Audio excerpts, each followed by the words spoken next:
Assalamualaikum warahmatullahi wabarakatuh. Bertemu kembali di channel AS Perdana 72. Yang insya Allah sebentar lagi saya akan menceritakan sebuah pengalaman kisah nyata yang dialami oleh sahabat saya, yang tentunya cerita ini sudah begitu lama, beberapa tahun kemudian.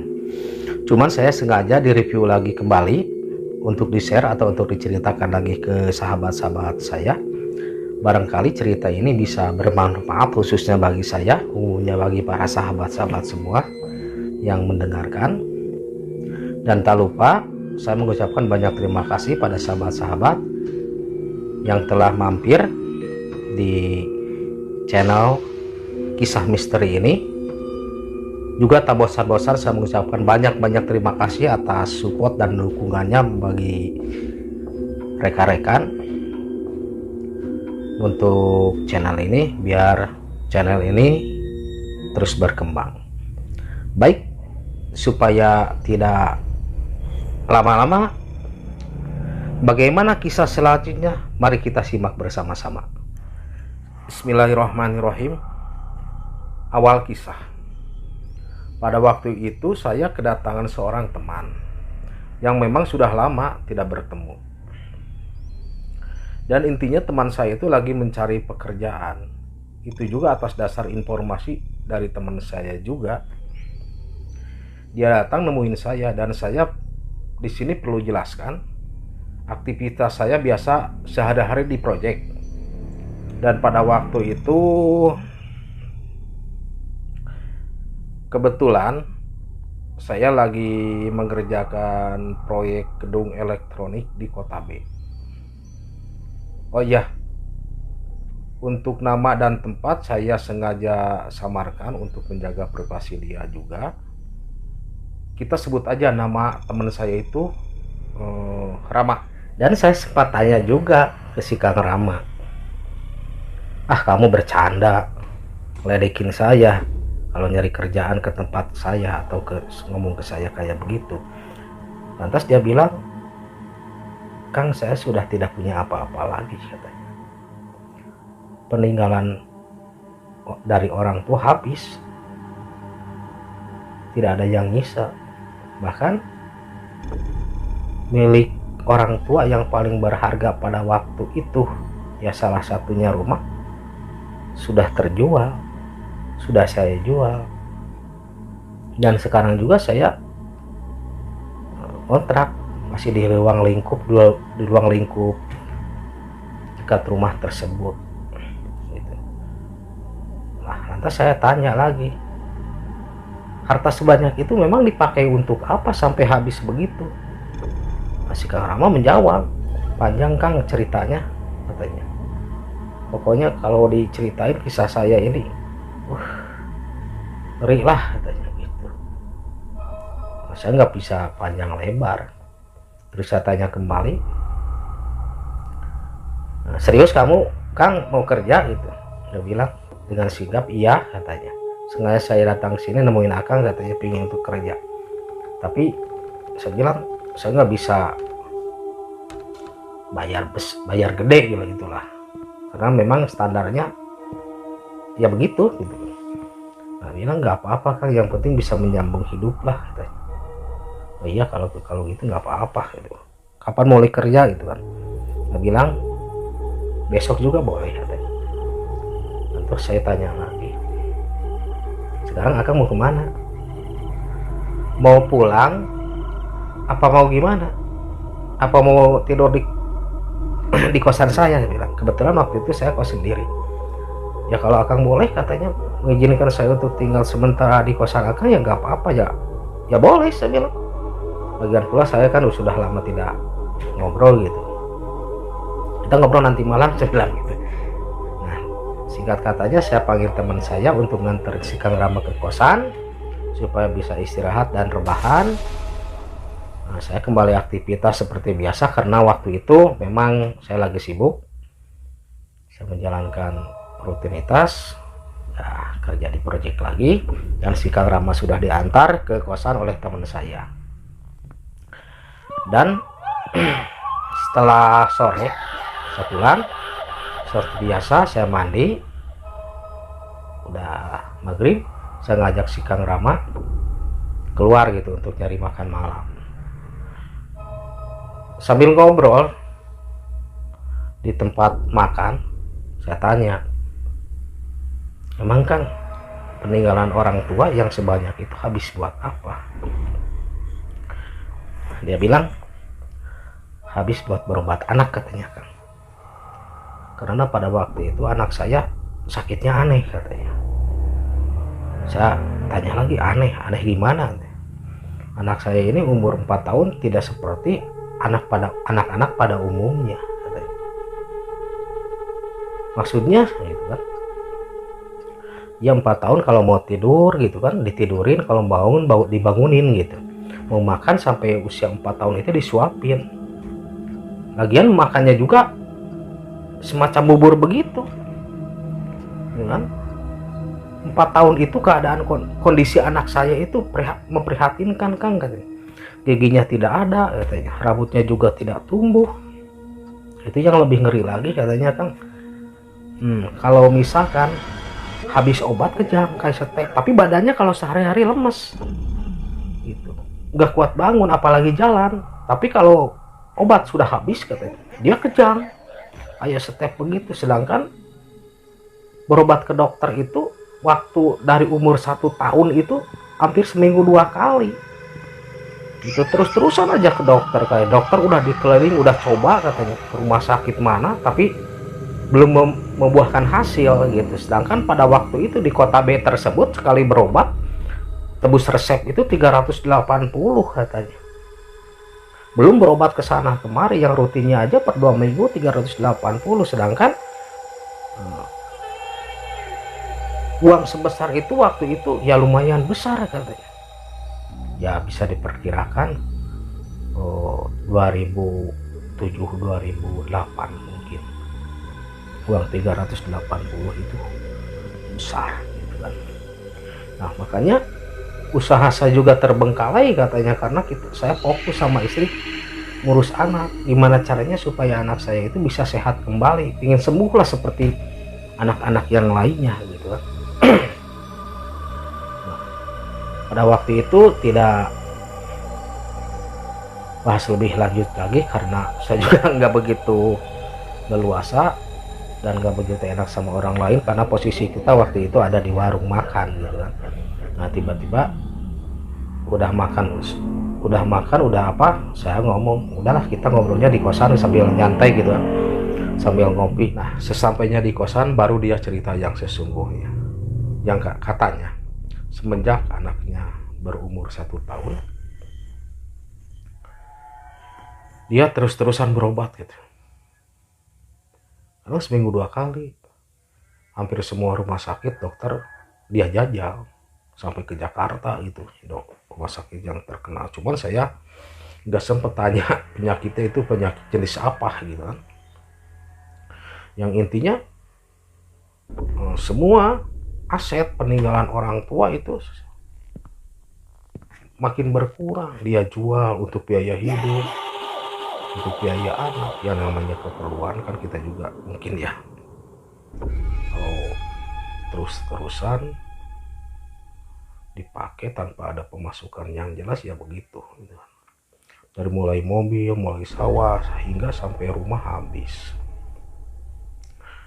Dan katanya saya pernah mengalami kejadian atau pengalaman yang sangat ngeri katanya. Nah dari situ saya mulai makin tertarik nih. Kenapa? Ya ada sedikit berbau mistis horornya juga gitu.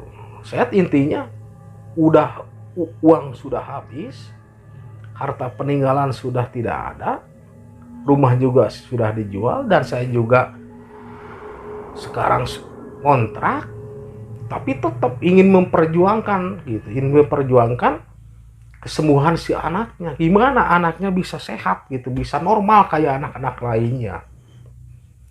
Dan kebetulan juga katanya, bukan kebetulan, dan keadaan istrinya juga sudah ya kondisinya memprihatinkan. Mungkin saking beban pikiran melihat kondisi anaknya yang sakit kayak begitu, yang bertahun-tahun.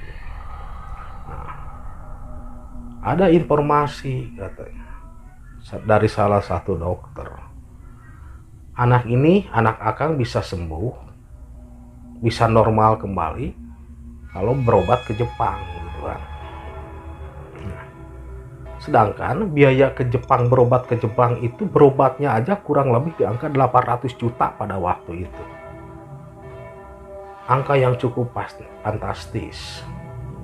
Nah, sedangkan harta peninggalan sudah tidak ada. Cuman dia bertekad dari mana untuk mendapatkan uang 800 juta itu.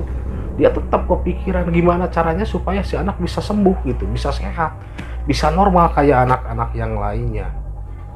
Dia terus mencari jalan sambil berpikir. Dahsyat, di satu sisi dia merasa tidak mampu untuk mengadakan uang sebesar itu, tapi di sisi lain dia juga tidak tega melihat anak terus-terusan terbaring seperti itu. Nah, hingga suatu saat tanpa disengaja dia bertemu sama temen main kecilnya waktu kecil gitu. Pada waktu itu si Kang Rama bercerita keadaan kondisi keluarga sama anaknya ke si temannya itu, dan si teman memberikan satu solusi gitu, yang intinya dia bilang bawa berobat aja ke Jepang kalau memang itu bisa sembuh katanya. Si Kang Rama seolah-olah memberikan satu jawaban yang tidak pasti. Duit dari mana kan sebesar itu gitu. Justru saya juga kepikiran pingin membawa anak berobat ke Jepang. Nanti mau nggak saya kasih solusi? Nah, si Kang Rama langsung menyambut. Boleh katanya. Solusi gimana? Nah, gini aja. Kamu datang ke suatu tempat dan temuin orang tersebut katanya. Nanti saya kasih alamatnya. Setelah ketemu, kamu cerita aja yang sebenarnya apa yang dialami di keluarga. Bahkan kamu memerlukan uang sebesar itu. Gitu kan? Dengan penuh tanda tanya dan tidak begitu paham, si Kang Rama mengiyakan aja. Lantas nanya, mintanya saya itu ke sana itu sama siapa gitu kan. Ya temuin aja orang tersebut, nanti orang tersebut katanya yang akan mengantar ke yang punya uang gitu. Nanti saya kasih alamatnya. Singkat katanya temannya itu memberikan satu alamat lengkap gitu. Dikasih sama si Kang Rama, dan si Kang Rama pulang ke kontrakannya dan tidak bilang sama istrinya bahwa sudah bertemu dengan teman masa kecilnya, cerita bla bla, tidak. Nah, si Kang Rama berinisiatif karena kebetulan alamat yang dikasih sama temennya itu boleh dikatakan dekat dengan kampung istrinya yang ada di kota G gitu kan.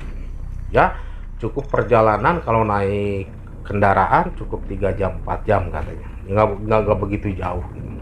Terus kepikiran, penasaran juga gitu,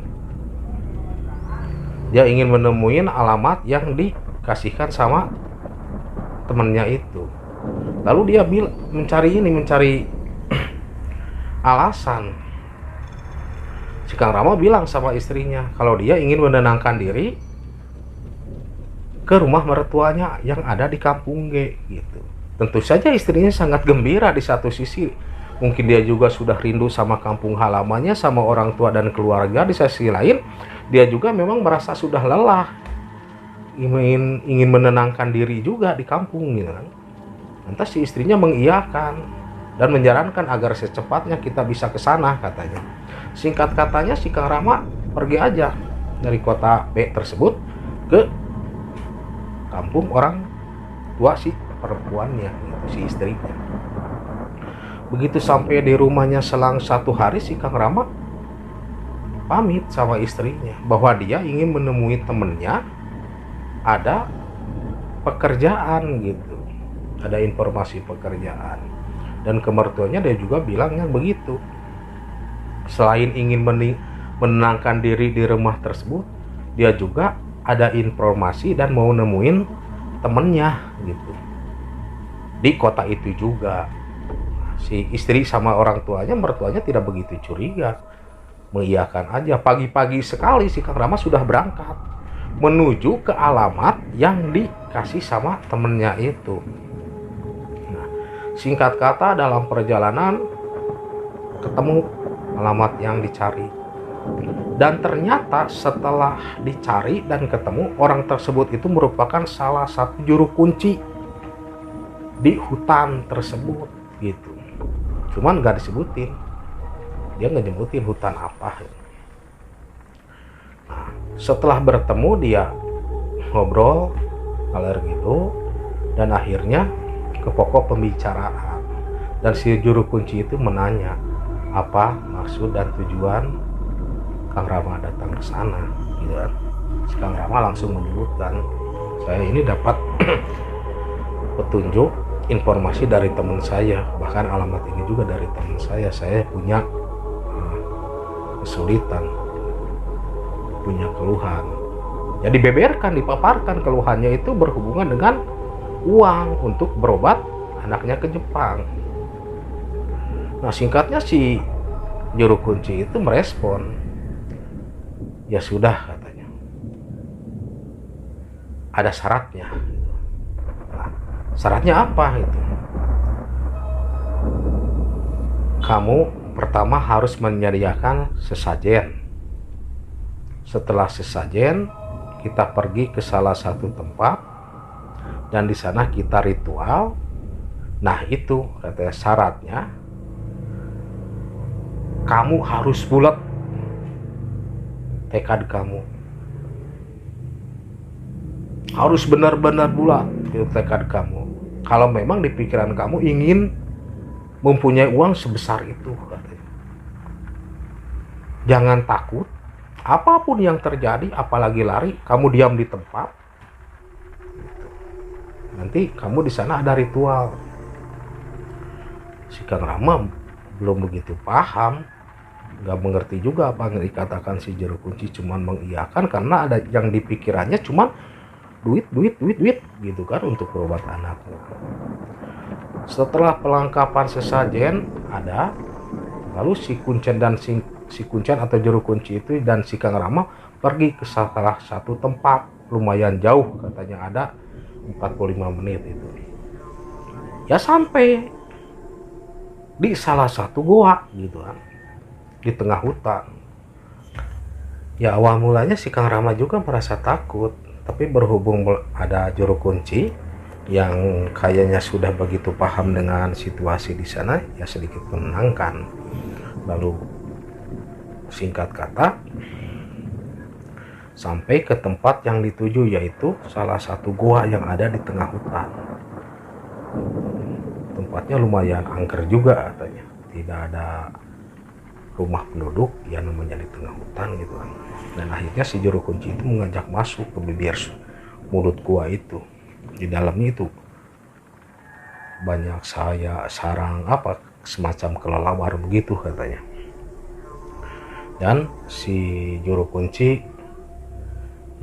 mengambil tempat untuk ritual. Setelah tempat menurut dia sudah pas, baru juru kunci itu membakar kemenyan dan si Kang Rama ada di belakangnya. Setelah bakar kemenyan, lalu si juru kunci itu kayak menghidangkan gitu sama orang gitu, kayak menyajikan atau menyuguhkan sesajen itu kayak sama orang gitu, sambil berkata-kata, ya intinya silahkan, ini yang saya bawa, semoga bisa diterima dan dinikmati gitu lah bahasanya. Tapi saya nggak melihat wujud apa-apa, cuman si juru kunci itu yang membacakan mantra sambil ritual. Nah, selang beberapa lama saya hanya bisa melihat gitu ke sekeliling, karena saya anggap tempat itu merupakan masih asing bagi saya gitu kan, karena saya baru pertama melihat atau dibawa ke tempat yang seperti itu. Nah, si juru kunci cuman iya sambil saya bawa calon katanya ke Nyai gitu kan, Nyimas katanya. Ya panjang lah ceritanya, cuma saya nggak begitu dengar katanya. Sesekali dia melirik ke saya gitu, saya cuma dengerin aja gitu, sambil melihat karena saya begitu paham. Nah setelah beres ritual si juru kunci sempat nanya gitu, kamu diterima katanya, cuman tinggal niat ada di kamu, berhasil tidaknya ada di kamu. Pokoknya intinya kamu apapun yang terjadi, kamu jangan takut gitu, apalagi lari, hadapi saja katanya. Kalau memang iya kamu membutuhkan uang sebesar itu. Si Kang Rama sudah tekadnya sudah bulat, dan si juru kunci juga sudah nanya beberapa kali, kamu bener katanya, sudah bulat tekad kamu, niat kamu, sudah siap dengan segala resikonya. Si Kang Rama juga menjawab, sudah sangat siap, yang penting saya dapat uang sebesar itu untuk berobat anak saya. Kesimpulannya seperti itu. Lalu setelah beres ritual di gua tersebut, si Kuncen dan si Kang Rama langsung balik ke rumahnya, ke rumah Kuncen tersebut. Sesampainya di rumah Kuncen, si Kuncen cerita lagi katanya, ritual sudah, sekarang tinggal kamu katanya menyediakan perlengkapan untuk nanti ritual di rumah gitu kan. Jadi antaranya bunga gitu, bunga-bunga ada 4 warna bunga lah, macam bunga lah, nggak tahu bunga apa aja itu, sama minyak wangi gitu. Dan minyak wanginya memang kebetulan ada, dan bunganya juga banyak dicari lah di sekitar rumah si juru kunci tersebut, jadi nggak susah. Nah setelah itu si juru kunci memberikan secari kertas yang ada tulisan mantranya gitu, dan pesannya begitu kamu sampai di rumah, kamu langsung masuk kamar, setelah maghrib kamu masuk kamar dan bacakan mantra ini terus menerus, jangan pernah berhenti sebelum dia datang katanya yang memberi uang. Itu saya tidak begitu, saya katanya nggak sempat tanyakan yang memberi uang itu siapa, wujudnya seperti apa, dan cuman dia apapun, siapapun, bentuk apapun yang datang nanti menemuin kamu jangan takut, jangan lari, kamu ceritakan aja apa yang kamu perlukan, kamu butuh uang berapa, kalau dia menanyakan persyaratan apa kamu sanggupin. Si Kang Rama cuman mengiyakan aja karena memang tekadnya dari awal sudah pasti pingin duit ke duit itu kan. Nah akhirnya si Kang Rama pulang dari rumah si juru kunci. Singkat cerita, sampai si Kang Rama di rumahnya. Begitu sampai ke rumahnya, tidak banyak bicara karena Kang Rama fokus mempersiapkan untuk ritual nanti malam. Dan kebetulan rumah orang tua si perempuan atau mertuanya itu cukup luas kan, ada kamar yang khusus yang dia gunakan kalau dia kebetulan pulang kampung gitu kan. Jadi dia beres-beres di rumah, di kamar tersebut, nah, sambil bilang sama istrinya, siapapun yang menanyain dia ataupun apapun ada keperluan sama dia, jangan ganggu gitu, karena saya ingin fokus bermunajat di kamar tersebut, biarkan katanya saya di dalam gitu. Si istrinya mengiyakan aja karena si Kang Rama bilangnya bermunajat, mungkin ingin menenangkan diri itu. Nah setelah maghrib si Kang Rama masuk ke kamar dan orang tuanya pergi ke masjid kan. Cuman sempat si mertuanya itu nanya gitu, dari mana tadi gitu kan,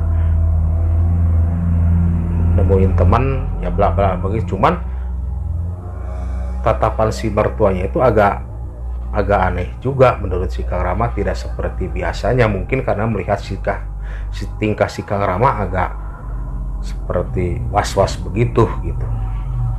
Nah Setelah maghrib baru si Kang Rama nabur bunga di tempat tidur, terus pakai minyak wangi-wangi yang itu sekelilingnya. Bunga-bunganya ditabur katanya di tempat tidur, hampir semua penuh sama bunga. Ada bunga melati, ada bunga apa gitu kan, beberapa bunga dia tabur semuanya. Terus menyalakan kemenyan, baru dia ritual. Nah, dari mulai maghrib dia ritual terus, ritual. Dan pesannya si juru kunci jangan menyebut asma Allah, ayat-ayat Allah gitu, harus fokus ke tulisan yang ada di kertas itu, katanya mantra-mantra yang ada di kertas itu. Dia terus baca entah sampai jam berapa, entah jam berapa pada waktu itu. Nah tiba-tiba begitu sudah lama gitu, kalau perkiraan dia sih kayaknya itu jam 2, jam setengah 3 malam dini hari, tiba-tiba ada angin kayak angin sepoi-sepoi, tapi angin itu gimana, sejuk gitu, masuk ke kamar sejuk gitu. Dan ada wangi-wangian yang aneh, bukan wangi bunga gitu, ada wangi-wangian. Kang Rama makin fokus karena dalam hati, oh ini orang yang mau atau makhluk yang mau ngasih duit sebesar itu, ini datang. Dia makin fokus, sugestinya makin tinggi. Nah tiba-tiba katanya di saat dia lagi fokus begitu, si pintu jendela kamar yang ada di sampingnya itu terbuka, tiba-tiba terbuka. Padahal seingat dia si jendela itu ditutup, dikunci, tiba-tiba buka gitu, padahal nggak ada angin gede gitu. Dia mulai agak kaget, sedikit kaget, tiba-tiba jendela tengah malam gitu terbuka gitu kan. Nah setelah dia perhatikan, tiba-tiba ada perempuan yang sangat cantik gitu kan, pakai kebaya merah, putihnya, kulitnya putih gitu. Ketika kakinya melangkah ke jendela itu kelihatan kakinya itu. Ya kalau gimana ya, saking putihnya itu katanya kelihatan sama si Kang Rama itu, kulit putih pakai kebaya baju merah katanya. Ya lihat persis katanya cewek tersebut masuk katanya ke jendela, melangkah, dan akhirnya mengelilingi dia, nggak bilang apa-apa katanya. Saya terus-terusan membaca mantra sambil lihat katanya. Rasa takutnya kalah sama kecantikan si perempuan tersebut. Kulitnya begitu putih dan cantik, tubuhnya wangi katanya. Cuman dia mengelilingi aja terus sambil melihat tempat tidur, sambil sekali-kali mencium kemenyan, memandang terus. Lalu si perempuan itu duduk di pinggir tempat tidur itu sambil menatap. Lalu si perempuan itu melihat sambil senyum, kan senyum kecil gitu, melihat ke si Kang Rama. Si Kang Rama tidak ada rasa takut, terpesona melihat kecantikan tersebut gitu kan. Saking cantiknya katanya, putih gitu kulitnya. Nah, si perempuan tersebut setelah duduk lalu rebahan, tiduran gitu di tempat tidur, lalu berkata, "Ada apa kamu mau manggil saya?" katanya. Ya si Kang Rama bilang, "Saya membutuhkan uang banyak." "Berapa yang kamu butuhkan?" 800 juta. Si perempuan tersebut tersenyum, "Jangankan 800 juta katanya, lebih dari itu saya juga akan penuhi, akan saya kasih. Tapi kamu tahu syaratnya, sanggup menanggung resikonya." Gitu. Si Kang Rama sudah siap. Dia bilang dengan lugas, "Siap," katanya, "asalkan bisa memberi yang saya butuhkan." Gitu. Gitu. Nah, lalu si perempuan tersebut memanggil, istilahnya, "Kamu mendekat sama saya ke sini," gitu, ke tempat tidur. Si Kang Rama bangun secara perlahan dari tempat duduknya dengan sedikit agak ragu gitu kan, karena terkesima juga dengan perempuan cantik itu yang berkebaya merah. Nah,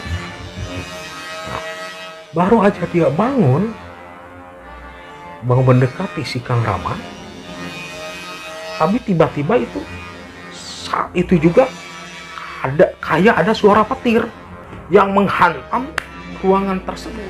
Bah! Gitu kan. Si Kang Rama kaget. Dengan spontannya, saking kagetnya dia mengucapkan kalimat Astagfirullahaladzim. Langsung seketika itu si cewek itu berubah wujud. Yang asalnya perempuan cantik berkebaya merah yang kulitnya putih berubah jadi ular di tempat tidur. Ular yang cukup lumayan gede. Ular hitam tapi nggak begitu panjang-panjang amat, cuman lumayan sebatas paha ada. Si Kang Rama kaget seketika itu. Dia makin khusyuk istighfarnya, baru sadar kalau dia itu mau melakukan satu pesugihan sama siluman ular. Karena yang dihadapinya sudah jelas ular, asalnya berwujud manusia perempuan cantik. Setelah dia membacakan kalimat asma Allah dengan astagfirullahaladzim, si perempuan tersebut berubah jadi ular yang sangat besar. Seketika itu juga ular tersebut langsung secara perlahan ke jendela hilang. Nah, ternyata yang tadi kayak suara petir itu menghantam ruangan, orang tua si Kang Rama mendobrak pintu sama tetangganya. Karena katanya begini, si Kang Rama datangnya dari kota B ke kota G ke rumahnya itu mau mendinginkan kepala, mau menenangkan kepala, mau menenangkan pikiran gitu kan. Tiba-tiba setelah maghrib masuk ke kamar, diajak makan bersama. Setelah isya tidak dibuka, digedor-gedor, tidak dibuka, dipanggil-panggil dari luar kamar, tidak dibuka-buka. Mungkin si orang tuanya, si mertuanya itu khawatir, takut terjadi apa-apa di kamar gitu kan. Sedangkan si Kang Rama lagi banyak pikiran, ya bisa aja terjadi hal yang tidak diinginkan di dalam kamar. Makanya setelah tengah malam, kira-kira jam 2-an, ya orang tuanya, mertuanya itu inisiatif sama tetangganya mendobrak kamar. Yang ternyata setelah didobrak, kelihatan bahwa yang tadi asalnya perempuan itu berubah wujud jadi ular. Nah, dari semenjak itu si Kang Rama sadar, taubat katanya, tidak mau dua kali melakukan hal-hal yang kayak gitu.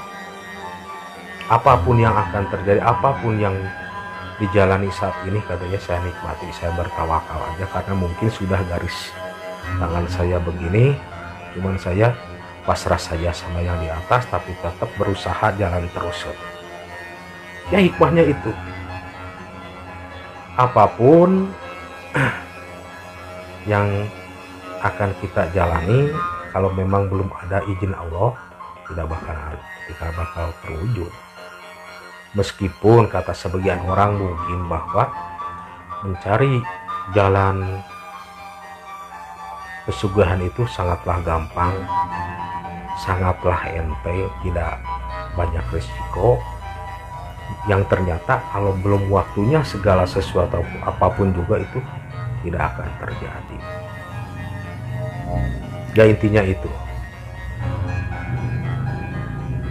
Sekilas pintas perjalanan kisah nyata teman saya yang ingin melakukan satu pesugihan siluman ular.